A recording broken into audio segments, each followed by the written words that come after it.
آسمان سے نیچے آیا، جس آسمان سے میں گزرا، نیچے نہیں، جس آسمان سے میں گزرا وہاں کے فرشتوں نے کہا یا رسول اللہ علیک بالحجامہ، علیک بالحجامہ، یا رسول اللہ حجامہ کروائیے، حجامہ کروائیے۔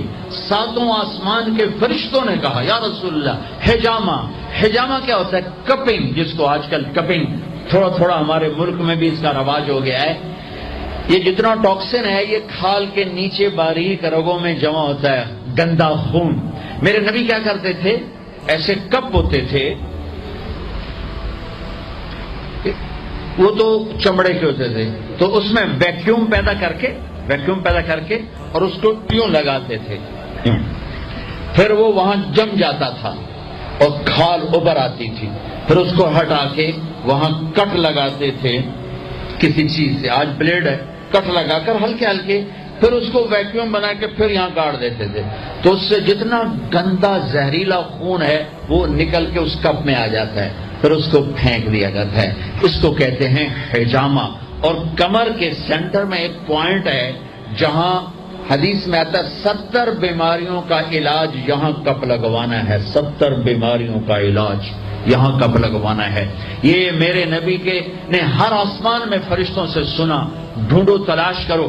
اب لاہور میں بھی یہ سلسلہ ہے، یہ تم ڈاکٹروں سے جان چھوٹ جائے گی اگر آپ نے میرے نبی والا طریقہ شروع کر دیا۔ حجامہ، غذا سموسے پکوڑے نہ کھاؤ، دہی بھلے نہ کھاؤ، اور یہ ڈرنک نہ پیو، اور یہ روسٹ بروسٹ نہ کھاؤ، غذا سادہ رکھو، حجامہ کرواؤ، تمہیں اللہ بیماریوں سے نجات دے دے گا، تمہیں ڈاکٹروں سے نجات دے دے گا۔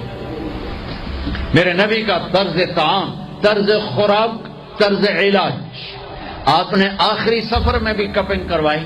آپ جب حج میں جا رہے تھے تو آپ نے یہاں کپ لگوائے، یہاں راستے میں یہاں اس جگہ، یہ آپ کا آخری حجامہ جو آپ نے سفر میں کروایا تھا۔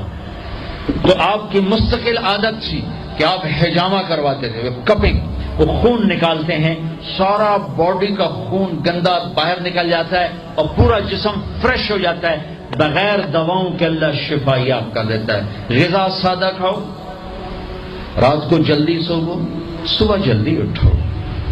میں پوری دنیا پہ، ابھی افریقہ کے 8 ملک پسماندہ 5 بجے کے بعد بازار بند ہوتے ہیں، یہاں رات 9 بجے شاپنگ کے لیے نکلتے ہیں۔ میرے رب نے رات سونے کے لیے بنائی، دن کام کے لیے بنایا۔ اتنی نحوست ہے کہ 12 بجے تک بازار نہیں کھلتے، 11 بجے تک بازار نہیں کھلتے۔ میرے